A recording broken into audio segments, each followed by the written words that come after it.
Eh bien, bonjour à tous et bonjour à toutes, et bienvenue dans cette critique concernant le film The Gorge. Alors, c'est un film qui est assez particulier quand même. C'est un film qui mélange plusieurs univers, plusieurs genres du cinéma, à savoir l'horreur, l'espionnage, le contre-espionnage, et tu te dis où ça va amener tout ça. C'est quand même spé. Surtout que l'horreur, quand elle arrive, tu te dis, mais à quel moment ça vient intervenir là-dedans? Qu'est-ce que c'est que ça? Pourquoi? Puis après, un autre rapport avec la Seconde Guerre mondiale, enfin, tu fais, ouh là là là là.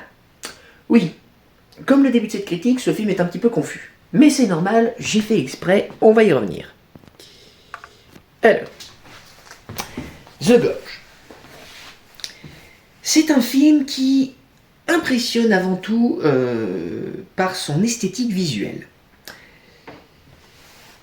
Parce que dès les premières scènes de ce film, nous, le spectateur, sommes plongés dans un univers captivant où se mêle science-fiction dans notre réalité de manière fluide et immersive. Les effets spéciaux, ils sont simples, mais ils sont efficaces. Les paysages sont à couper le souffle, les séquences d'action sont magnifiquement chorégraphiées. Bref, chaque détail visuel est soigneusement travaillé pour donner une expérience cinématographique des plus spectaculaires. Et qui vous en met plein la vue, c'est le cas de le dire. Par contre, c'est un scénario qui, je trouve, manque de développement. Pour une raison très très simple, c'est le passage de l'horreur, enfin de la science-fiction à l'horreur. Bien qu'il soit très époustouflant, ce film, en matière de visuel, le scénario y manque quelque peu de développement par moment. Pour pas dire sur une grande partie de ce scénario. L'intrigue ici, elle consiste à dire on empêche les enfers de remonter à la surface. Fascinante théorie de croire que les enfers se trouvent sous nos pieds. Mais bon, pourquoi pas, après tout, on est dans un univers de science-fiction. Mais du coup, le côté enfer, qu'est-ce que c'est? Eh ben, c'est l'horreur de gens qui ont été le fruit d'une expérience de la Seconde Guerre mondiale scientifique dans un endroit qui s'appelle la Gorge, parce que c'est un endroit qui est indétectable et qui se trouve en la frontière entre deux mondes. D'un côté les États-Unis, de l'autre, je sais plus, ça m'énerve. Ah, je crois que c'est les Russes. Un truc comme ça. Bref, mais on y reviendra après. Donc c'est une intrigue pour dire, voilà, faut empêcher que les enfers remontent à la surface. Fascinante théorie, mais qui pour le coup aurait pu bénéficier de plus de profondeur scénaristique et de plus de nuances, de dire, bah, on vous explique un petit peu d'où ça sort quand même, dans le film, mais c'est pas hyper explicite, quoi. C'est un peu, voilà, allez, une petite facilité scénaristique pour qu'on dise pourquoi on est dans un univers d'horreur. Ouais, ça manque un peu de développement quand même. Pareil, on a certains actes narratifs ici qui semblent un peu précipités, surtout au niveau des motivations des différents personnages, pour pas dire des deux seuls protagonistes importants de ce film, qui d'ailleurs, les différents personnages ici, ils sont pas toujours bien exploités comme ils auraient pu l'être. Le potentiel pour le récit est à la fois complexe et captivant, mais voilà, c'est toujours ce mais qui manque. Il manque quelque chose derrière. On a voulu faire passer un message, on a voulu donner un scénario, on a voulu faire quelque chose, mais ça manque un petit peu, quoi. Il y a quelque chose en moins qu'on n'a pas... Enfin, qui n'est pas là, quoi. C'est un peu dommage. Le côté, on a deux espions qui sont étroitement coupés du monde au niveau de cette gorge, au travers de cette illustration, comme ça ce sera plus simple. D'un côté l'un, d'un côté l'autre, les deux protagonistes, qui peuvent juste s'observer, mais qui, au fur et à mesure, vont lier une certaine amitié l'un pour l'autre. Qui vont finir carrément par se voir l'un et l'autre dans leur tourelle. Bref, qui vont devenir presque des âmes sœurs, pour pas dire qu'ils vont devenir amoureux finalement. Et, chose totalement incroyable, ils commencent à se dire, mais putain, pourquoi on est en train de surveiller un truc où il se passe rien pour l'instant? où il se passe rien pendant une bonne grosse partie du film quand même. Qu'est-ce qui se passe? Et pendant toute cette période d'intrigue, tu te dis « Ouh, il y a quelque chose ». Mais quoi? Est-ce que c'est une bombe atomique? Est-ce que c'est un arsenal où il y a des terroristes qui essayent de passer pour choper ces armes? Tu te dis, on va peut-être avoir ce côté transposition de la réalité au travers d'un nouvel univers qui est le contre-espionnage, dans une gorge au fin fond de la Cambrousse. Tu te dis, il y a peut-être quelque chose comme ça qui peut se passer. Bah pas du tout, c'est juste qu'on protège la surface parce qu'en dessous, c'est l'enfer. Et au moment où tu comprends, où ils sont malheureusement contraints de descendre aux enfers, c'est le cas de le dire, t'as l'impression d'arriver dans Alice au Pays des Merveilles, de suivre le petit lapin blanc pour retrouver la fille, et de voir des gens qui physiquement ressemblent à ça, et tu te dis, mais qu'est-ce que c'est que ça? Ça fait un petit peu inspiré de Je suis une légende, là, quand même, ou de War War Z.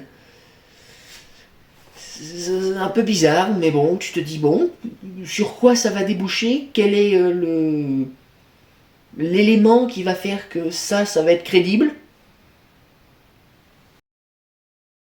L'élément en question, c'est un espèce de bunker, si on peut dire, où les deux protagonistes vont se retrouver et où ils vont tomber sur l'ancêtre du vidéoprojecteur, où on a une scientifique qui explique qu'il y a eu une expérience pendant la Seconde Guerre mondiale qui a mal tourné, qui a fait que tous ceux qui étaient en bas là, ben ils ont pris ce poison, que ça les a transformés en des êtres maléfiques. Bref, que gnani, que gnagna, parce que ça n'a pas trop de sens. C'est un peu ni queue ni tête cette histoire, et tu te dis, c'est comme ça que vous justifiez la crédibilité qui est un soi-disant enfer sous terre.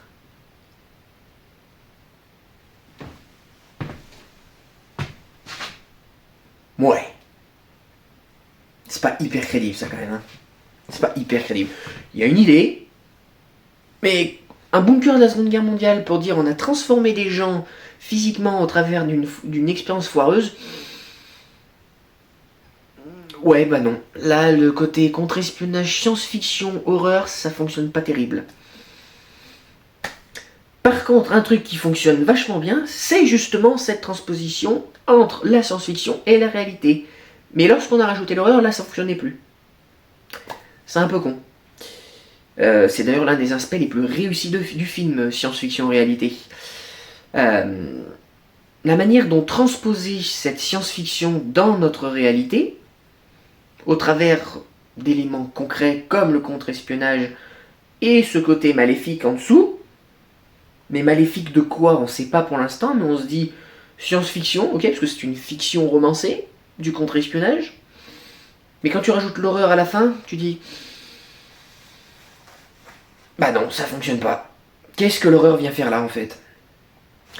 Contre-espionnage au départ, entre deux protagonistes qui sont idéologiquement éloignés, il y a une fosse entre les deux, un peu comme l'illustre la page de ce film. Contre-espionnage, surprotection d'une partie du territoire au travers d'une gorge dont tu sais pas ce qu'il y a dedans jusqu'à ce que tu y pénètres pour voir un côté horrifique zombie. Il y avait de l'idée, mais le côté zombie horreur, ça marche pas du tout là. Ça ne marche, mais alors pas du tout. Transposer un truc historique, la Seconde Guerre mondiale, pour rendre crédible l'horreur, non, désolé, ça fonctionne pas. C'est con, hein, parce que visuellement, le film, c'est vraiment fantastique. Scénaristiquement, pendant une bonne partie, tu te dis, waouh, il y a quelque chose à faire. Et d'un seul coup, sorti de nulle part, l'horreur. Bah non. Je trouve que c'est une œuvre qui mérite d'être vue quand même. Pour conclure, c'est une œuvre qui mérite d'être vue par son esthétique visuelle. Du coup, au niveau de l'approche innovante de la science-fiction dans la réalité, mais dès que vous allez basculer dans le côté horrifique de la chose, au travers d'une science-fiction qui là prend le côté horrifique et qui n'a pas trop de sens, ça bascule un peu et ça tourne un peu en dérision, ce qui est un peu dommage. Même si la fin rattrape un peu le truc quand même, parce que les deux vont se retrouver et vont être bien amis, donc tout va bien. Et voilà, ce laps de temps où on est dans la gorge, où on a l'horreur de la chose transposée dans la science-fiction, ça fonctionne pas terrible. Ça m'a fait un petit peu penser à ça. Ça 2. Où à un moment donné, au départ c'est l'horreur du clown, et d'un seul coup ça devient un truc fantastique. Ce qui n'a pas de sens, là non plus. Voilà. Mais voilà, je le dis quand même, c'est une œuvre qui mérite d'être vue, de par ce que j'ai dit, mais voilà, il y a ce petit bémol qui pose problème quand même. Voilà, c'est terminé. Profitez-en et allez voir ce film.